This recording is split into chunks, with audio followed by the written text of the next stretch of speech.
अस्सलाम वालेकुम। हम physics class 9th chapter number 5 के न्यूमेरिकल्स कर रहे हैं। हमारा आज का न्यूमेरिकल है 5.9। आइए सॉल्व करते हैं। Question 5 kilogram box of a frictionless inclined plane 10 meter long that makes an angle of 30 with the horizontal. Calculate the work done। हमारे पास एक बॉक्स है, बॉक्स का मास 5 किलोग्राम है और ये इंक्लाइंड प्लेन है, फ्रिक्शनलेस है और ये हॉरिजॉन्टल के साथ 30 का एंगल बना रहा है। इस बॉक्स को हमने यहाँ से इस पॉइंट तक पहुँचाना है और हमें कितना वर्क करना पड़ेगा। तो वर्क मालूम करने से पहले हमें फोर्स मालूम करनी है कि इस बॉक्स को पुश करने के लिए जो फोर्स रिक्वायर्ड है वो फोर्स मालूम करनी है। देन फोर्स को डिस्टेंस से मल्टीप्लाई करेंगे तो वर्क आएगा। अब फोर्स मालूम करेंगे। यहां पर जो गिवन डाटा है,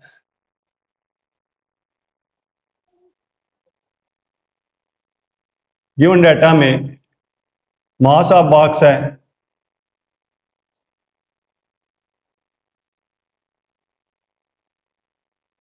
m equal to 5 kg,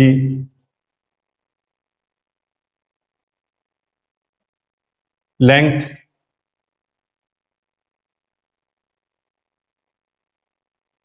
of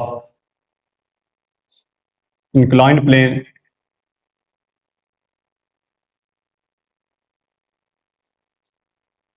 s 10 metre, angle theta 30 degree centigrade, sorry angle theta 30 degree. अब हमने फोर्स मालूम करनी है तो फोर्स इक्वल टू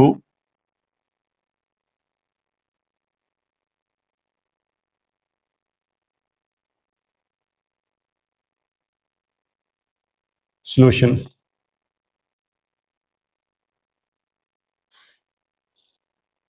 सॉल्यूशन में सबसे पहले हम फोर्स मालूम करेंगे और force equal to M G sine theta. M की वैल्यू हमारे पास 5 किलोग्राम, जी की वैल्यू 10 मीटर पर सेकंड स्क्वायर और sine of 30 degree. 5 multiply 10 50 multiply sine 30 0.5 kilogram metre पर सेकंड स्क्वायर, किलोग्राम मीटर पर सेकंड स्क्वायर और ये 50 मल्टीप्लाई 0.5 ये 25 किलोग्राम मीटर पर सेकंड स्क्वायर न्यूटन। ये हमें 25 न्यूटन फोर्स लगाना पड़ेगी इसको पुश करने के लिए। अब जब हमें फोर्स का पता चल गया है और यहां से लेकर यहां तक जो डिस्टेंस है वो 10 मीटर है, जिस डिस्टेंस पर हमने इसको लेके जाना है तो हम वर्क जो है वो मालूम कर सकते हैं। तो लिहाजा work W is equal to force multiply distance.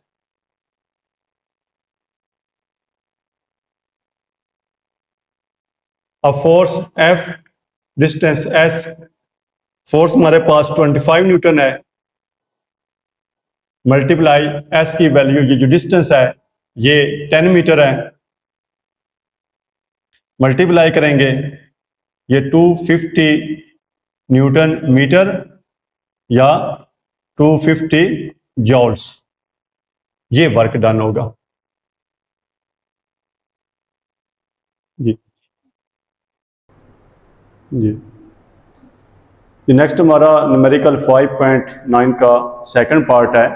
तो सेकंड पार्ट में हमने calculate the work done in lifting the box vertically up from the ground to the top of the inclined plane. अब हमने बॉक्स को यहाँ से नहीं move करना बल्कि ग्राउंड से टॉप पर ले जाना है, यानी यहाँ से उठा के डायरेक्ट यहाँ पर ले आना है। तो इस सूरत हाल में उसका वर्क क्या होगा।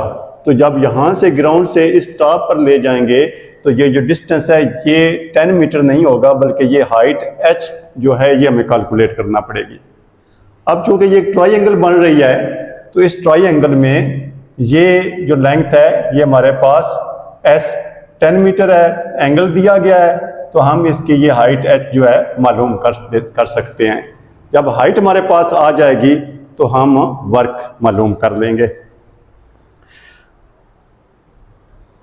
s equal to 10 metre, theta equal to 30 degree और h is equal to s sine theta. चूंकि ट्राइंगल का वर्टिकल कंपोनेंट है तो वर्टिकल कंपोनेंट जो है ये s साइन थीटा की इक्वल होगा। s की value 10 metre multiply sine of 30 degree, 10 metre multiply 0.5 और ये 5 मीटर आ जाएगा। ये h की वैल्यू हमने फाइंड कर ली 5 मीटर। अब h 5 मीटर है तो अब हमने वर्क जो मालूम करना है। वर्क कैसे मालूम करेंगे? Work is equal to force multiply height.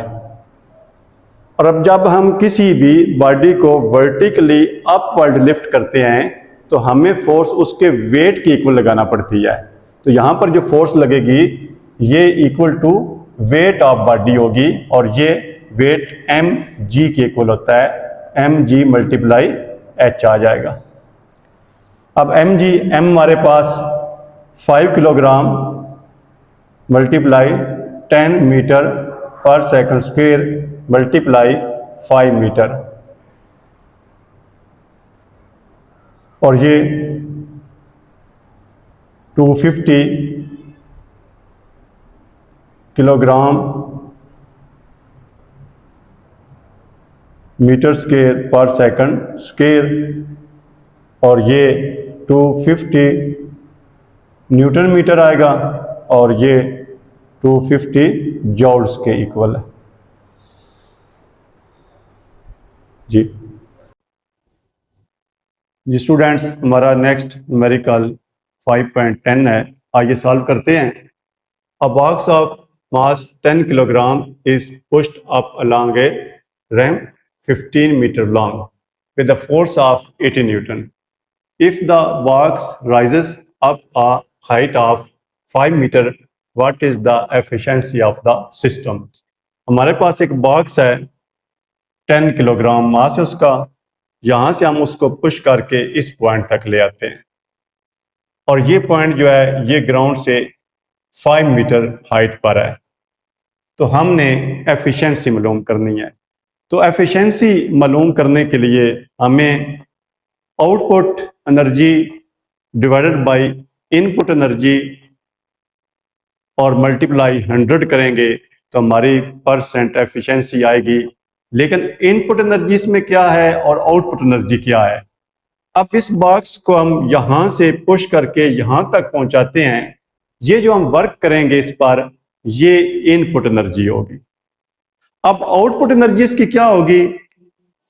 Output energy होगी इसकी ये पोटेंशियल एनर्जी जो हाइट h गेन करने से इसमें स्टोर हुई है। दोनों की रेशियो लेके 100 से मल्टीप्लाई करेंगे तो परसेंट एफिशिएंसी आ जाएगी। अब हमारे पास चूंकि मास भी है, डिस्टेंस भी है, फोर्स भी दी गई है, तो total work done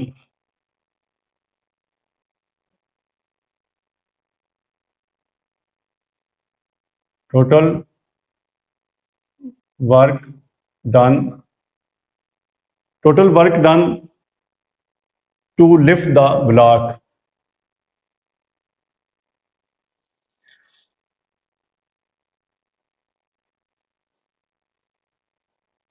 W is equal to force multiply distance। तो ये वर्क इक्वल टू होगा, क्योंकि फोर्स यहां पर 80 न्यूटन लग रही है, मल्टीप्लाई डिस्टेंस जो कवर हो रहा है वो 15 मीटर हो रहा है। तो वर्क हमारे पास जो आ रहा है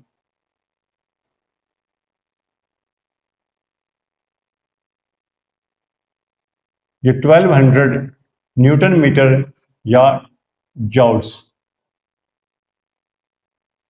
ये वर्क हम इस पर लगा रहे हैं, वर्क कर रहे हैं इसको लिफ्ट करने के लिए यहां से यहां तक, और ये इनपुट एनर्जी के बराबर है। तो टोटल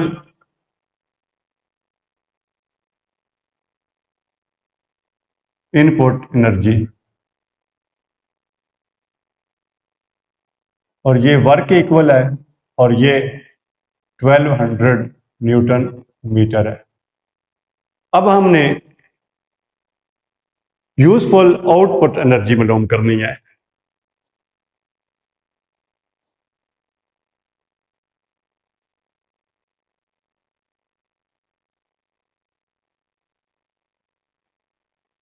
और ये इसकी पोटेंशियल एनर्जी के इक्वल है। ये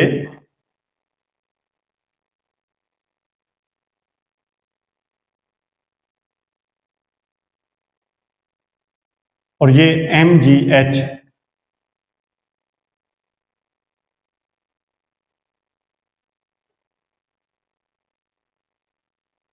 m की वैल्यू हमारे पास 10 kg, g 10 मीटर पर सेकंड स्क्वायर और h 5 मीटर, और ये 500 किलोग्राम मीटर स्क्वायर पर सेकंड स्क्वायर, ये न्यूटन मीटर होते हैं। ये हमारे पास टोटल आउटपुट एनर्जी आ गई।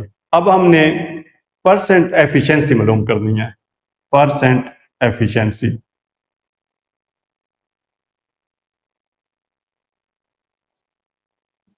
अब परसेंट एफिशिएंसी कैसे मालूम होगी? Useful output energy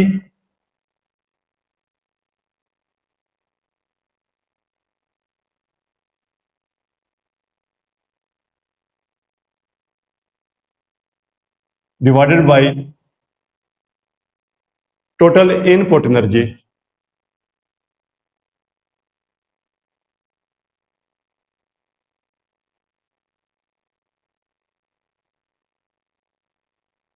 multiply 100। अब useful output energy 500 Newton metre divided by total input energy 1200 newton metre multiply 100। Divide करेंगे और 100 से मल्टीप्लाई करेंगे तो ये 41.7 आएगा इसको परसेंट। और ये सिस्टम की परसेंट एफिशिएंसी है।